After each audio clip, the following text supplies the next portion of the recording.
Hi friends, welcome backs to my channel Tinku special. ఈరోజు Tinku special నేను మీకు పరోటా షార్వా తయారీ విధానం నేర్పిస్తాను. ముందుగా దీనికి ఒక కడాయి తీసుకొని కొద్దిగా నూనె వేసుకొని ఒక చెక్క లవంగా యాలక్కాయ వేసుకొని ఇవి చిట్పట్లాడిన తర్వాత కొద్దిగా సోంపు వేసుకోవాలి. ఇలా సోంపు వేసుకున్న తర్వాత ఒక 50 గ్రాముల ఉల్లిపాయల్ని చక్కగా సన్నటి ముక్కలు కట్ చేసుకొని అవి వేసుకోవాలి. ఇలా వేసుకుని ఈ ముక్కల్ని గోల్డెన్ బ్రౌన్ కలర్ వచ్చేంతవరకు వేయించుకోవాలి.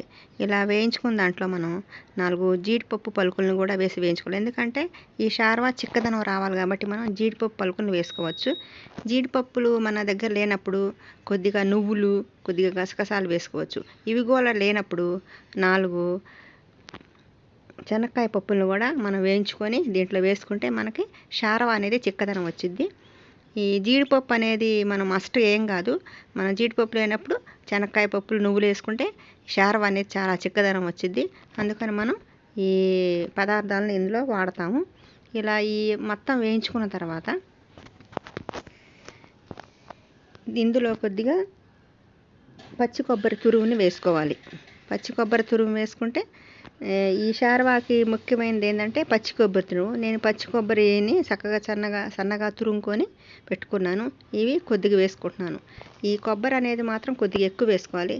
ఇది లేనప్పుడు ఎండు కొబ్బరి తురుము కూడా వేసుకోవచ్చు. తర్వాత ఒక బిర్యానీ ఆకు, తర్వాత స్టోన్ ఫ్లవర్ అంటే ఈ బండ పువ్వును కూడా వేసుకొని చక్కగా వేయించుకోవాలి. ఇలా వేయించుకొని ఈ మిశ్రమం బాగా చల్లారాలి. ఈ చల్లారిన మిశ్రమాన్ని మనం ఒక జారులో వేసుకుని మెత్తగా గ్రైండ్ చేసుకోవాలి. ఇది ఎంత మెత్తగా గ్రైండ్ చేసుకుంటే మనకు షార్వా అంత చిక్కగా వస్తుంది. కాబట్టి ఈ పదార్థాన్ని మనం చల్లారిన తర్వాత మిక్సర్ జార్లో వేసుకొని చక్కగా గ్రైండ్ చేసుకొని పక్కన పెట్టుకోవాలి. ఇప్పుడు నేను చూపిస్తున్నానండి. ఇట్లా వేసుకొని మెత్తగా పేస్ట్ లాగా చేసుకోవాలి. కొద్దిగా గట్టిగా ఉంటే కొద్దిగా వాటర్ కూడా వేసుకోవచ్చు. ఇదిగో ఇలా పక్కన గ్రైండ్ చేసుకుని పెట్టుకున్నాను. తర్వాత అదే కడాయిలో తగినంత నూనె పోయాలి. ఈ షార్వా కొద్దిగా నూనె ఎక్కువ పోయాలి. ఎందుకంటే నూనె పైకి వచ్చేందుకు అంతవరకు మనం ఉడికించుకోవాలి. కాబట్టి దీనికి ముఖ్యమైనది కొద్దిగా ఆయిలే. ఇలా ఆయిల్ వేడెక్కాక దీంట్లో కొద్దిగా సోంపు, చెక్క, లవంగా, యాలక్కాయలు వేయాలి. ఇవి కొద్దిగా వేగిన తర్వాత ఒక 50 గ్రాముల ఉల్లిపాయలు వేసుకొని సన్నగా తరుక్కున్నవి ఇవి కూడా గోల్డెన్ బ్రౌన్ కలర్లో వచ్చేంతవరకు వేయించుకోవాలి. ఇలా వేయించుకున్న దాంట్లో మనం 2-3 పచ్చిమిర్చి చీలికలు వేసుకోవాలి. ఎందుకంటే మనం పచ్చిమిర్చి వేసుకుంటే ఈ షార్వాకి టేస్టీ వచ్చింది. తర్వాత ఫ్రెష్గా మనం దంచిపెట్టుకున్న అల్లం వెల్లుల్లి పేస్ట్ని వేసుకోవాలి. ఇప్పుడు నేను అల్లం వెల్లుల్లి పేస్ట్ 1 స్పూన్ వేసాను. ఇదిగో కొద్దిగా ఎర్రగా వచ్చేంతవరకు వేయించుకోవాలి. ఇలా వేయించుకున్న ఈ పదార్థంలో మనం కొద్దిగా కొత్తిమీర, కరివేపాకు కూడా వేసుకోవాలి.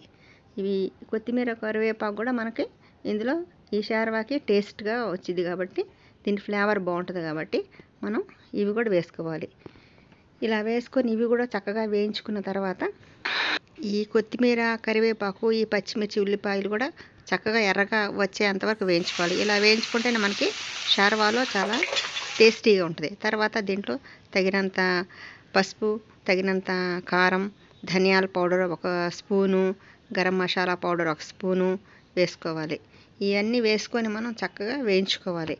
ఇలా వేయించుకుంటే ఈ ఫ్లేవర్స్ అన్నీ ఈ మసాలాలు వేగుతాయి. మనకి ఈ షార్వా అనేది చాలా టేస్టీగా వస్తుంది. అందుకని ఈ మిశ్రమం మొత్తం ఇట్లా ఈ మసాలాలంతా చక్కగా పచ్చివాసన పోయేంతవరకు వేయించుకోవాలి. ఇలా వేయించుకున్న మిశ్రమంలో మనం 1 టమాటాని మెత్తగా గ్రైండ్ చేసుకొని టమాటా ప్యూరీని కూడా వేసుకొని ఇది కూడా కాస్త పచ్చివాసన పోయేంతవరకు వేయించుకోవాలి. ఇలా వేయించుకున్న దానిలో మనం ముందుగా పేస్ట్ చేసుకున్న ఈ పదార్థాన్ని మొత్తం ఇందులో వేసి చక్కగా వేయించుకోవాలి. ఇది కూడా పచ్చివాసన అంటే మనం ఆల్రెడీ ముందర వేయించినా కానీ ఇంకొద్దిగా పచ్చివాసన పోయేంత వరకు ఈ మిశ్రమాన్ని చక్కగా వేయించుకోవాలి.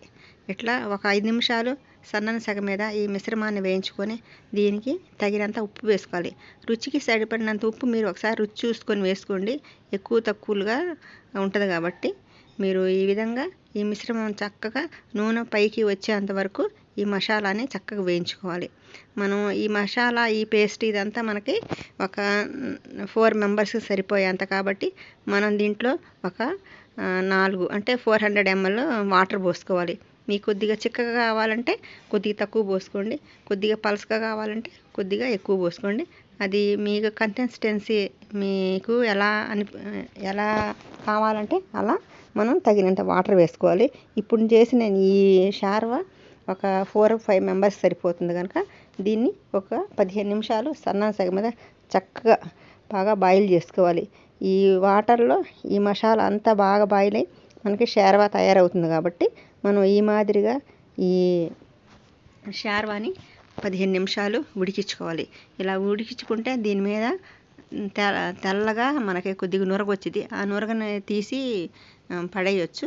ఆ తర్వాత మనం దీనిలో కొద్దిగా పుదీనా వేసుకుంటే బాగా టేస్ట్గా ఉంటుంది. పుదీనా ఒక గుప్పెడు వేసుకోవచ్చు. తర్వాత కొత్తిమీర కూడా వేసుకుంటే దాని ఫ్లేవర్ బాగుంటుంది కాబట్టి మనం దించేటప్పుడు ఇవి వేసుకోవాలి. ఇప్పుడు నూనె పైకి వస్తుంది. నూనె పైకి వచ్చేంతవరకు ఉడికించుకొని మనం ఈ షార్వాని పక్కన పెట్టుకోవచ్చు. ఇలా ఈ షార్వాని మనకి చపాతీ, కిచిడి, పరోటాలో చాలా టేస్ట్ ఉంటుంది కాబట్టి మీరు ఈ షార్వాని ఈ మాదిరిగా తయారు చేసుకొని తినండి. చాలా టేస్టీగా ఉంటుంది. Thank you. Subscribe my channel.